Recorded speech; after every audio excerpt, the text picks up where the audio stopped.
کیا تجھ کو میری عظمت و رفعت کی خبر ہے؟ کیا تجھ کو خبر ہے یہ سفر کیسا سفر ہے؟ میں حافظ قرآن بنا رب کے کرم سے، استاد تیری محنت و شفقت کا ثمر ہے۔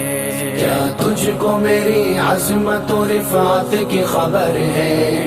کیا تجھ کو میری عظمت و رفعت کی خبر ہے؟ کیا تجھ کو خبر ہے یہ سفر کیسا سفر ہے؟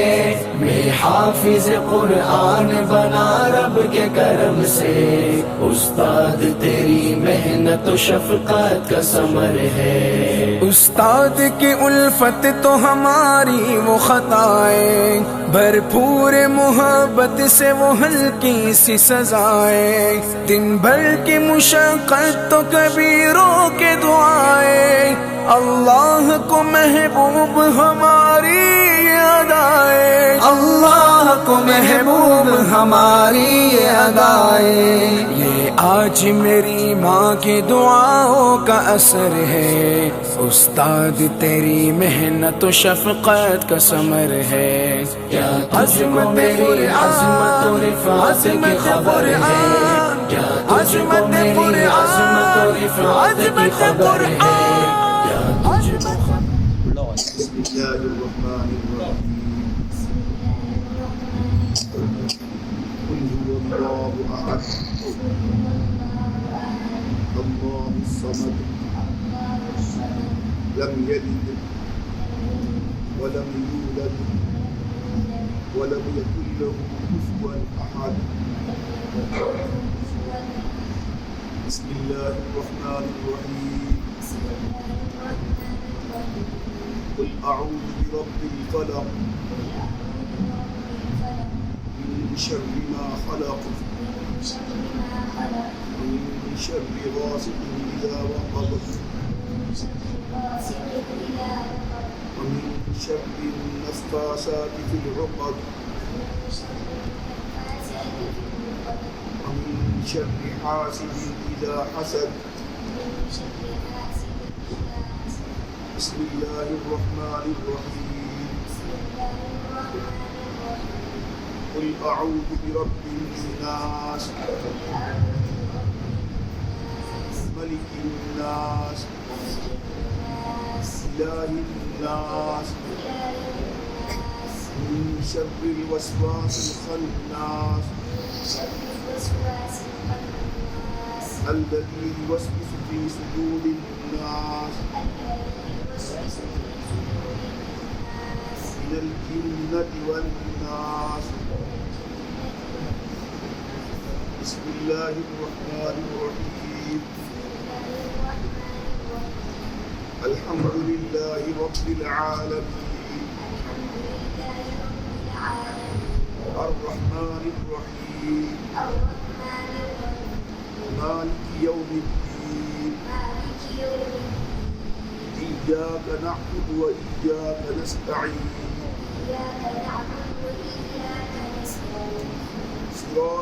اهدنا الصراط المستقيم صراط الذين أنعمت عليهم غير المغضوب عليهم ولا الضالين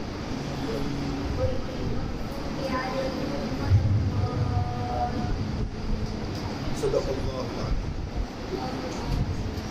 من الشيطان الرجيم بسم الله الرحمن الرحيم يا أيها الذين آمنوا استعينوا بالصبر والصلاة إن الله مع الصابرين ولا تقولوا لمن يقتل في سبيل الله أموات بل أحياء ولكن لا تشعرون ولنبلونكم بشيء من الخوف والجوع ونقص من الأموال والأنفس والثمرات وبشر الصابرين الذين إذا أصابتهم مصيبة قالوا إنا لله وإنا إليه راجعون أولئك عليهم صلوات من ربهم ورحمة وأولئك هم المهتدون إن الصفا والمروة من شعائر الله فمن حج البيت أو اعتمر فلا جناح عليه أن يطوف بهما ومن تطوع خيرا فإن الله شاكر عليم إن الذين يكتمون ما أنزلنا من البينات والهدى من بعد ما بيناه للناس بالكتاب أولئك يلعنهم الله ويلعنهم اللاعنون إلا الذين تابوا وأصلحوا وبينوا فأولئك أتوب عليهم وأنا التواب الرحيم إن الذين كفروا وماتوا وهم كفار